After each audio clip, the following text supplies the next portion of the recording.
হরে কৃষ্ণা, রাধে রাধে। বন্ধুরা, এই ভিডিওটিতে মূল্যবান কিছু কথা বলা হয়েছে, যেটি একটি গল্পের মাধ্যমে এই ভিডিওটিতে আপনাদের সামনে তুলে ধরা হয়েছে। তাহলে ভিডিওটি শুরু করা যাক। ধর্ম আর কর্মের মধ্যে কে সবচেয়ে বড়? একদিন ধর্ম আর কর্মের মধ্যে বিবাদ হয়। ধর্ম বলে আমি বড়, আর কর্ম বলে আমি বড়। তাদের দুজনের মধ্যে বিবাদ এতটাই বেড়ে যায় যে তারা ন্যায় পেতে দেবতাদের রাজা দেবরাজ ইন্দ্রের দরবারে এসে পৌঁছায়। তাদের দুজনকে দরবারে দেখে দেবরাজ ইন্দ্র জিজ্ঞেস করলেন, হে ধর্ম আর কর্ম, কি উদ্দেশ্যে আপনাদের আগমন? সেগুলোই বলুন। তখন ধর্ম আর কর্ম বলে, হে দেবরাজ ইন্দ্র, আমাদের দুজনের মধ্যে বিবাদ হয়ে গেছে। আপনি এর বিচার করুন যে ধর্ম আর কর্মের মধ্যে সবচেয়ে কে বড়। এমন প্রশ্ন শুনে দেবরাজ ইন্দ্র খুবই চিন্তায় পড়ে গেলেন। তিনি ভাবতে লাগলেন, আসলে এই দুজনের মধ্যে কে বড়? দেবরাজ ইন্দ্র এর ন্যায় করতে পারছিলেন না। তখন দেবগুরু বৃহস্পতি বলেন, হে দেবরাজ ইন্দ্র, এর সঠিক উত্তর শুধু রাজা বিক্রমাদিত্যই দিতে পারেন, যিনি এই সময় পৃথিবীর লোকে রয়েছেন। তাই আমাদের সবাইকে বিক্রমাদিত্যর কাছে যাওয়া উচিত। দেবগুরু বৃহস্পতির কথা মতো দেবরাজ ইন্দ্র দেবগুরু বৃহস্পতির সহিত ধর্ম এবং কর্ম রাজা বিক্রমাদিত্যর কাছে চলে আসেন। রাজা বিক্রমাদিত্য খুবই ধার্মিক, ন্যায় বিচার করা, দানী আর প্রজাদের হিতৈষী ছিলেন। তিনি যখন সবাইকে তার দরবারে দেখেন, তিনি সবাইকে প্রণাম জানালেন আর বললেন, হে দেবগণ, কি কারণে আপনাদের আগমন? আমি আপনাদের কি সেবা করতে পারি? দেবরাজ ইন্দ্র বলেন, হে রাজা, আমি এক সমস্যায় আছি, আপনি দয়া করে বলুন, ধর্ম আর কর্মের মধ্যে কে বড়? রাজা বিক্রমাদিত্য কিছুক্ষণ ভেবে চিনতে বললেন, হে দেবগণ, এর উত্তর পেতে আপনাদের সবাইকে আমার সাথে এক বনে যেতে হবে, তবে আপনারা এর উত্তর পাবেন। তৎক্ষণাৎ সবাই বনে পৌঁছালেন। বনে পৌঁছানোর পর রাজা বিক্রমাদিত্য ধর্মকে জিজ্ঞেস করে, হে ধর্ম, তুমি বলো, তুমি কিভাবে বড়? ধর্ম বলে, হে রাজা, আমি যদি ঘুমিয়ে পড়ি তাহলে এই সংসারে অত্যাচার বেড়ে যাবে, তাই আমি বড়। এরপর রাজা বিক্রমাদিত্য কর্মকে জিজ্ঞেস করে, হে কর্ম, তুমি কিভাবে বড়? তখন কর্ম বলে, আমি এই জন্য বড়, যদি আমি ঘুমিয়ে পড়ি তাহলে এই সংসার চলতেই পারবে না। রাজা বিক্রমাদিত্য মনে মনে কিছু ভাবছিলেন। তখন তিনি এক ব্যক্তিকে হেঁটে যেতে দেখেন। তখন রাজা বিক্রমাদিত্য কর্মকে বলে, হে কর্ম, তুমি ওই ব্যক্তিকে গিয়ে জিজ্ঞেস করো সে কোথায় যাচ্ছে, তাকে সৎ পথে কর্ম করাও, আর তুমি তোমার চমৎকার দেখাও। তখন ধর্ম বলে উঠল, হে রাজা, আমি ওই ব্যক্তির ধর্ম হই, অর্থাৎ আমি ঘুমিয়ে পড়ছি, কিন্তু আপনি কর্মকে ওই ব্যক্তির কাছে পাঠিয়ে দিন। এই বলে ধর্ম ঘুমিয়ে পড়ে। এরপর কর্ম ওই ব্যক্তির কাছে চলে আসে, এসে বলে, হে মানব, তুমি কোথায় যাচ্ছ? ব্যক্তিটি বলে, আমি আমার গুরুদেবের দর্শনে যাচ্ছি। তখন কর্ম বলে, হে মানব, আমি তোমার কর্ম হই, চলো আমি তোমার সাথে যাব।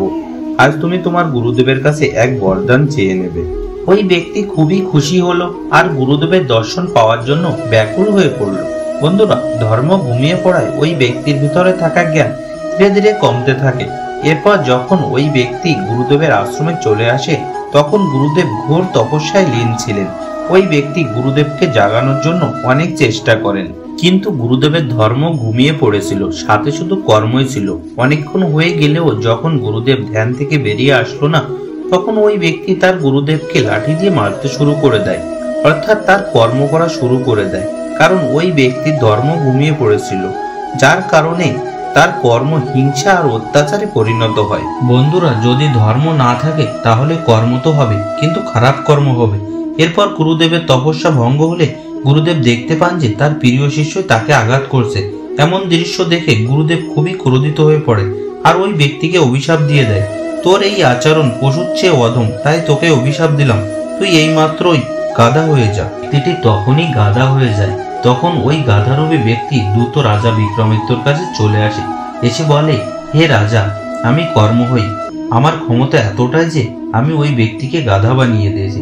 এরপর রাজা বিক্রমাদিত্য ধর্মকে জাগালেন আর বললেন, হে ধর্ম, এখন তুমি যাও আর তুমি তোমার চমৎকার দেখাও। ধর্ম তখনই গুরুদেবের কাছে চলে আসে, যার ফলে গুরুদেবের ধর্মের জ্ঞান হলো। তখন গুরুদেব বুঝতে পারলেন যে আমার দ্বারা অনেক বড় ভুল হয়ে গেছে। গুরুদেব খুবই দুঃখী হয়ে পড়লেন আর বলতে লাগলেন, হে প্রভু, এ আমি কি করলাম? আমি অজ্ঞানে আমার প্রিয় শিষ্যকে অভিশাপ দিয়ে দিলাম। বন্ধুরা, এরপর ধর্ম গাধারূপী ব্যক্তির স্ত্রীর কাছে চলে আসে। তখন ওই গাধারূপী ব্যক্তি ছুটে বাড়ির দিকে যায়। তার স্ত্রীর মধ্যে ধর্মের জ্ঞান হওয়ায় সে বুঝতে পারলো যে তার স্বামী বাড়ি আসতে চলেছে। ধর্মের জ্ঞান হওয়ায় আরো বুঝতে পারে যে তার স্বামীকে গুরুদেব অভিশাপ দিয়েছে। কিছুক্ষণ পর গাধারূপী ব্যক্তিটি ফিরে আসে। এরপর গাধারূপী ব্যক্তিকে নিয়ে তার স্ত্রী গুরুদেবের কাছে চলে আসে, এসে বলে, হে গুরুদেব, আমায় ক্ষমা করে দিন, আপনার অভিশাপ আপনি ফিরিয়ে নিন। গুরুদেব বলে, হে কন্যা, আমার এই অভিশাপ আমি ফিরিয়ে নিতে পারি না, কিন্তু এর মুক্তির উপায় আমি অবশ্যই বলতে পারি। যদি সে দেবরাজ ইন্দ্র আর দেবগুরু বৃহস্পতির দর্শন করে তাহলে সে অভিশাপ থেকে মুক্তি পেয়ে যাবে। তখন ওই ব্যক্তির স্ত্রী বলেন, হে গুরুদেব, দেবরাজ ইন্দ্র আর দেবগুরু বৃহস্পতিকে এখন কোথায় পাবো? গুরুদেব তার তপবল দিয়ে দেখে বলেন, হে কন্যা, তুমি এখনই রাজা বিক্রমাদিত্যর কাছে যাও, সেখানেই তোমরা দুজনের দর্শন পেয়ে যাবে। বন্ধুরা, ধর্মের এই প্রভাবে ওই স্ত্রী গাধারূপী স্বামীকে নিয়ে রাজা বিক্রমাদিত্যর কাছে চলে আসে। এদিকে দেবরাজ ইন্দ্র, দেবগুরু বৃহস্পতি আর রাজা বিক্রমাদিত্য এইমাত্রই দরবারে এসে পৌঁছালেন। বন্ধুরা, এরপর যখন ওই গাধারূপী ব্যক্তি দেবরাজ ইন্দ্র আর দেবগুরু বৃহস্পতির দর্শন করলেন তখনই সে অভিশাপ থেকে মুক্তি পেলেন। তখন রাজা বিক্রমাদিত্য বললেন, হে কর্ম, তুমি বড় নও, তুমি তখনই বড় হবে যখন তোমার সাথে ধর্ম হবে, নীতি হবে আর ন্যায় হবে। এদের ছাড়া তুমি কখনোই বড় হতে পারবে না। যদি তুমি অন্যায়, অধর্ম আর অত্যাচারের সাথে থাকো তবে তুমি ছোটই থাকবে। সেজন্য হে কর্ম, তুমি বড় তখনই যখন ধর্ম তোমার সাথে হবে, তাই ধর্মই বড়। উত্তর পেয়ে ধর্ম ও কর্ম দুজনেই খুশি হয়ে যায়।